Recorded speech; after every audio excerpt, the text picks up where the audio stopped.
চিতই পিঠা বানানোর ব্যাটারটা যদি আপনারা একবার বানানো শিখে যান তাহলে আপনারও চিতই পিঠা হবে আমার মতো একদমই পারফেক্ট, অসংখ্য ছিদ্রযুক্ত আর নরম তুলতুলে।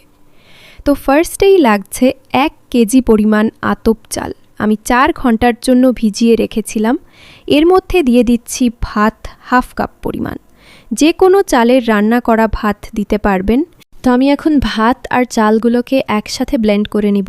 আমি এটাকে 2 ভাগ করে ব্লেন্ড করেছি এবং প্রতিবারেই 1 কাপ করে পানি দিয়েছি। ব্লেন্ড করার পর দেখতেই পাচ্ছেন ব্যাটারের কনসিস্টেন্সিটা কেমন হয়েছে।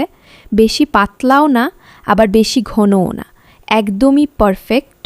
স্বাদ মতো লবণ দিয়েছি এবং সেই সাথে দিয়েছি বেকিং পাউডার হাফ চা চামচ পরিমাণ। ব্যাটারটাকে রেস্টে রাখতে হবে 1 ঘন্টার জন্য। এরপর এখানে অ্যাড করছি কিছু ফ্রেশ নারকেল কুচি। আমি কিন্তু আর কোনো প্রকার পানি ইউজ করিনি, তবে আপনাদের কাছে যদি মনে হয় ব্যাটারটা বেশি ঘন তাহলে পানি মিক্স করে অ্যাডজাস্ট করে নিতে পারেন। তো ভালোভাবে মিক্স করে চলে যাচ্ছি পিঠাগুলো বানাতে। ইউজুয়ালি পিঠাগুলো বানানো হয় মাটির খোলায়, তাই আজকে আমি মাটির খোলায় বানাচ্ছি। তবে আপনারা চাইলে এখানে লোহার কড়াইও ব্যবহার করতে পারেন। তো চুলাতে একটা খোলা বসিয়ে দিলাম।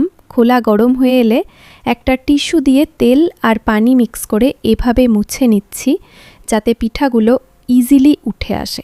তো এই কাজটা একবার করলেই হবে। তো একটা পিঠার ব্যাটার দিয়ে দিয়েছি, এখন ঢাকনা দিয়ে দিব। তারপর এভাবে সাইড দিয়ে পানি ছিটিয়ে দিয়েছি, তাহলে পিঠাগুলো খুব সুন্দরভাবে ফুলে। এই রেসিপিটা আমার আম্মুর ছিল, উনি সব সময় এইভাবেই বানান। তো পিঠাটাকে 5 মিনিট মতো জাল করেছিলাম। পিঠাটা দেখুন কত সুন্দরভাবে ফুলে গিয়েছে, মাশাআল্লাহ। এতটা ছিদ্র হয়েছিল, মানে অসংখ্য ছিদ্রযুক্ত আর নরম তুলতুলে। প্রথম থেকে শেষ পর্যন্ত চুলার হিটটা কিন্তু একই রাখতে হবে, মানে মিডিয়াম হিটে। চিতই পিঠাতে চুলার আঁচ কিন্তু মোস্ট ইম্পর্ট্যান্ট।